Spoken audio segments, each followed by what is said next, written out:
Bonjour à toutes et à tous, ce podcast vous est présenté par Franck Gonzalez.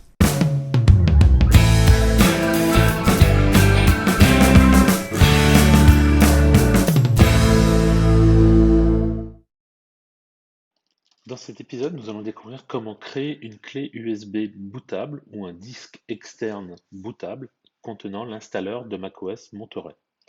Pour suivre cet épisode, vous devez disposer d'un Mac sous minimum macOS Catalina, être administrateur de votre poste et disposer de l'installeur de macOS Monterey.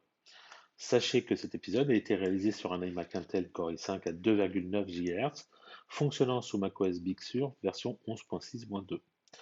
Je prendrai également la main sur un autre ordinateur sur le réseau qui est installé sous macOS Monterey et qui est un MacBook Pro 13 pouces de 2019. Alors, première chose à faire pour créer une clé d'installation de macOS Monterey, c'est évidemment d'avoir l'installeur de macOS Monterey. Pour obtenir cet installeur, sachez que c'est gratuit. Vous n'avez qu'à vous rendre dans le logiciel qui s'appelle App Store, qui se trouve dans le dock, et rechercher macOS Monterey. Ici, vous allez trouver l'installeur de macOS Monterey et vous n'avez plus qu'à cliquer sur le bouton Obtenir pour le télécharger. Alors, je vous conseille une connexion Internet rapide parce que le logiciel fait environ 12 Go. Donc, à télécharger, ça peut prendre un petit peu de temps. Moi, normalement, je dois déjà l'avoir dans mon dossier application. Donc, on va aller vérifier. Voilà, je l'ai ici. Donc, normalement, une fois que vous aurez lancé le téléchargement, ça va se charger à la vitesse de votre connexion Internet et aller directement dans le dossier application. Attention, si vous cherchez des versions précédentes de l'installeur de macOS, vous ne les trouverez pas. En règle générale, Apple ne propose sur l'App Store que le logiciel, le système d'exploitation, le dernier disponible au moment où vous faites vos recherches. Alors en réalité, les versions précédentes sont toujours disponibles. J'ai fait d'autres podcasts à ce sujet, donc je vous envoie vers les autres podcasts qui parlent de cela et d'aller voir comment on peut récupérer d'autres versions de l'installeur de macOS. Par exemple, un macOS Big Sur, un macOS Catalina ou encore plus vieux peut-être si vous en avez l'usage. Donc ça, c'est la première chose que vous aurez besoin de faire, c'est récupérer votre installeur de macOS Monterey. Deuxième chose dont vous aurez besoin, c'est un disque dur ou une clé USB avec un minimum de 16 gigaoctets sur votre clé USB pour installer le programme d'installation de macOS Monterey. Je préfère installer ça sur un disque SSD, ça sera plus performant qu'une clé USB, mais il existe des clés USB très rapides que vous pouvez trouver dans le commerce. Donc, à choisir, si vous devez acheter une clé USB, essayez de prendre des clés assez performantes parce que vous en aurez vraiment besoin au moment de l'installation. Vous serez content de pouvoir installer rapidement plutôt que très très très lentement. Ça, c'est le premier point. Ensuite, vous aurez besoin d'être administrateur de votre poste parce que vous allez avoir besoin de taper une commande de création de l'installeur qui s'appelle Create Instant Media et cette commande, il va falloir l'exécuter en étant un super administrateur qu'on appelle root et vous allez le faire grâce à une commande terminale qui s'appelle sudo. Et quand vous tapez la commande sudo, on va vous demander votre mot de passe d'administrateur. Voilà en substance tout ce dont vous allez avoir besoin. Alors ici, j'ai branché sur mon ordinateur un disque externe SSD. J'ai essayé de le remettre dans l'état où il était le jour où je l'ai acheté et il y a de très très fortes chances qu'en fait, quand vous achetez un disque dans le commerce, il soit préparé pour fonctionner sur des disques, enfin sur des ordinateurs Windows, des PC et pas forcément avec votre Mac. Alors, normalement, le programme d'installation de macOS doit préparer votre disque pour héberger l'installeur et que ça fonctionne bien. Mais dans le doute, moi j'aime bien reformater le disque dur et le préparer à l'avance pour taper ma commande. Alors pour ça, vous allez avoir besoin d'un outil qui s'appelle utilitaire de disque. Donc soit vous allez le chercher dans le dossier utilitaire, soit vous lancez Spotlight et vous tapez utilitaire de disque. Voilà, donc il me le propose. Ici, je vais trouver mon disque dur. Donc ici, vous voyez, vous avez les disques internes et là les disques externes. Donc ici, mon disque externe, donc c'est un disque de la marque Crucial. Je vais le sélectionner. Alors souvent, ce qui peut se passer, c'est que vous ne voyez pas forcément sous cette forme-là. Vous aurez probablement ici ce genre de choses. Voilà, plutôt ça, à savoir les disques internes, les disques externes. Vous voyez, vous ne voyez que le volume. Donc moi, j'aime bien venir cliquer ici et dire afficher tous les appareils. Là, je vois le disque physique et pas uniquement les volumes. Donc je vais sélectionner mon disque physique, donc le nom de la marque de mon disque dur en fait. Je vais venir cliquer ici sur le bouton effacer. Et là, je vais donner un nom à mon disque. Alors peu importe le nom, parce que de toute façon, il va être effacé par le programme d'installation et remplacé par installeur de macOS Monterey. Ensuite, un format. Donc là, vous allez bien sélectionner le format macOS étendu journalisé. D'accord? Il y a de fortes chances que votre disque soit en MS-DOS, soit même en NTFS à la base. Et puis ici, au niveau du schéma de partition, vous allez changer le schéma qui est enregistrement de démarrage principal MBR. Ça, c'est plutôt pour les ordinateurs PC. Et vous allez choisir un schéma qui est compatible avec les Mac, à savoir table de partition GUID. Voilà. Une fois que ceci est fait, vous cliquez sur le bouton effacer, vous patientez quelques secondes et vous allez avoir votre disque qui va être préparé pour recevoir des données sur un Mac. Donc on fait OK. On va pouvoir quitter l'utilitaire de disque, on n'en a plus d'usage. Et ensuite, on va pouvoir aller chercher la commande terminale qui va nous permettre de créer cette clé USB bootable.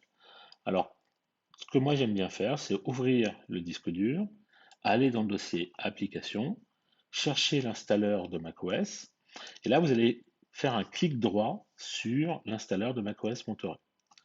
Vous allez faire afficher le contenu du paquet, vous allez aller dans Contents, vous allez aller dans Ressources, et ici vous allez trouver une commande terminale qui s'appelle Create Install Media.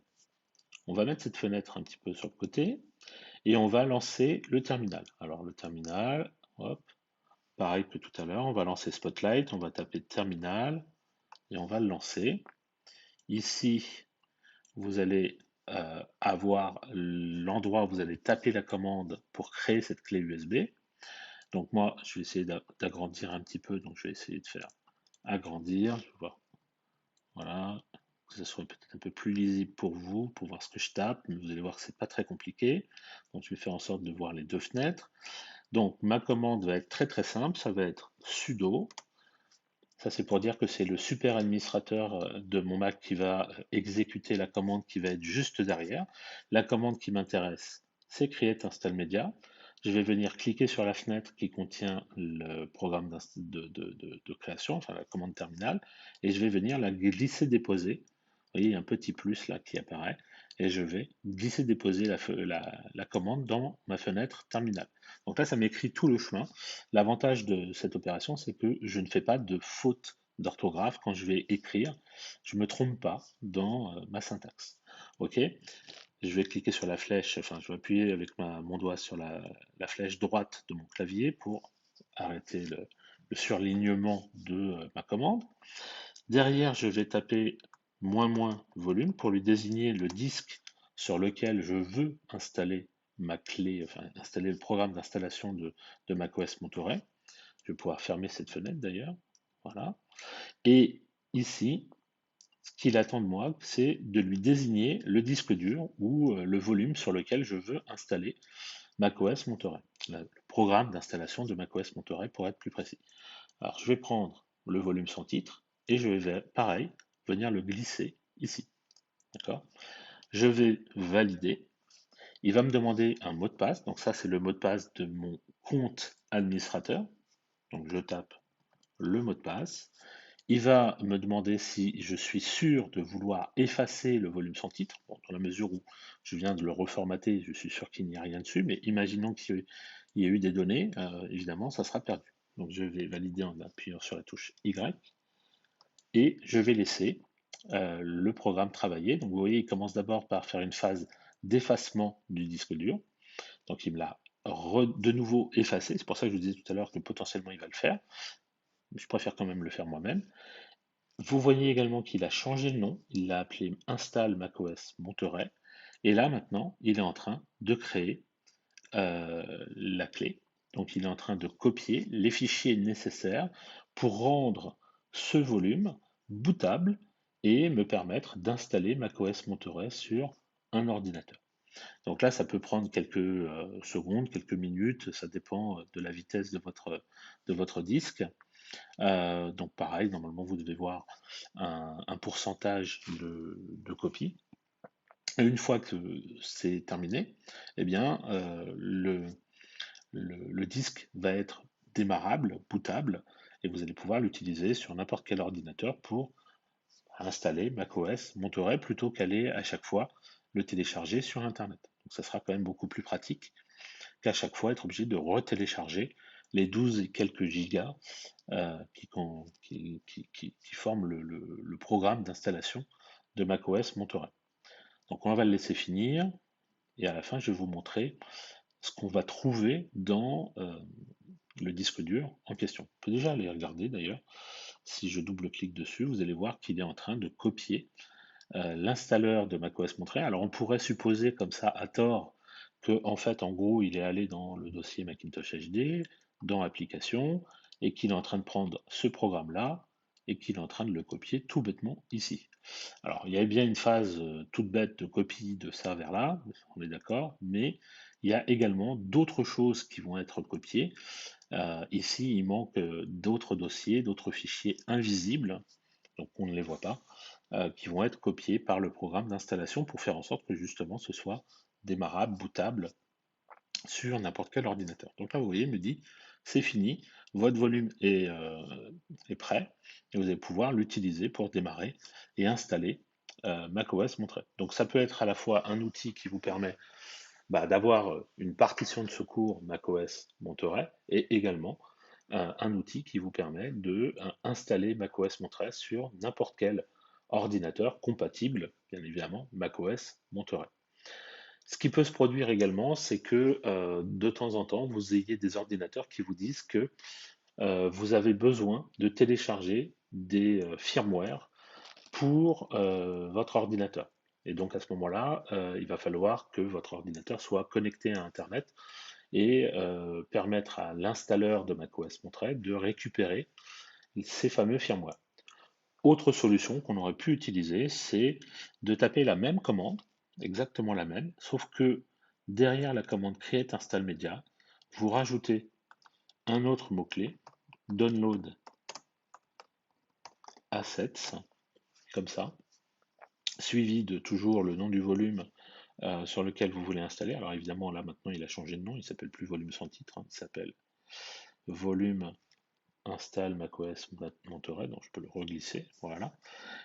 Je revalide, donc là vous voyez il me propose de le formater, je fais yes, donc là il va l'effacer de nouveau, et là il va refaire la même chose, il va d'abord commencer par effacer le disque dur, ensuite il va copier l'installeur, et ensuite il va télécharger les firmware dont il va avoir besoin, qu'il pourrait dont il pourrait avoir besoin pour installer sur certains ordinateurs, les derniers Mac disponibles aujourd'hui. Donc ça prend un peu plus de temps, hein, parce qu'il y a toujours une phase de récupération sur Internet de tous les firmware, tous les éléments nécessaires pour faire la copie. Mais le résultat, c'est qu'à la fin, vous avez un disque bootable avec l'installeur de macOS Monterey qui est un peu plus complet que la première commande que je vous ai indiquée. Donc celle-là, elle est très bien, il suffit, on va dire, dans la grande majorité des cas. Et là, celle-ci, elle est un peu plus intéressante parce que vous avez rajouté le download asset. Moi, c'est ce que j'ai fait, par exemple, sur un de mes disques externes que j'ai toujours avec moi et que j'emmène en clientèle. J'ai téléchargé les assets, ça me permet de gagner un tout petit peu de temps, surtout des fois quand je suis chez des clients qui n'ont pas une grande bande passante Internet, ça peut être intéressant. Donc là, vous voyez, c'est un peu plus long, hein, alors, est-ce que j'ai pas non plus un petit problème avec mon disque, puisque j'ai récupéré un vieux disque à la maison, SSD quand même, mais qui a peut-être 2 ans ou 3 ans, donc peut-être un peu vécu, faut être honnête. Donc là, il a fini le formatage, vous voyez. Là, il est en train de copier, comme tout à l'heure, le programme d'installation. En tout cas, ça ne devrait pas tarder à débuter. Et puis ensuite, une fois qu'il aura fini, il va récupérer les assets et les télécharger. Donc là, ça peut prendre un petit peu de temps, encore une fois. Ça dépend de notre bande passante Internet. Alors on va le laisser faire. Je vais peut-être couper l'enregistrement quelques secondes et puis je vous reprends à la fin, une fois que le, la copie est terminée, euh, pour éviter d'avoir à parler pendant quelques minutes pour ne rien dire. À tout de suite. Donc voilà, vous voyez là, la copie est en cours, 80%. Je peux aller regarder, vous voyez, il y a bien le programme qui est en cours de copie, 90%, 100%. Et ensuite, on va voir qu'il va télécharger les firmware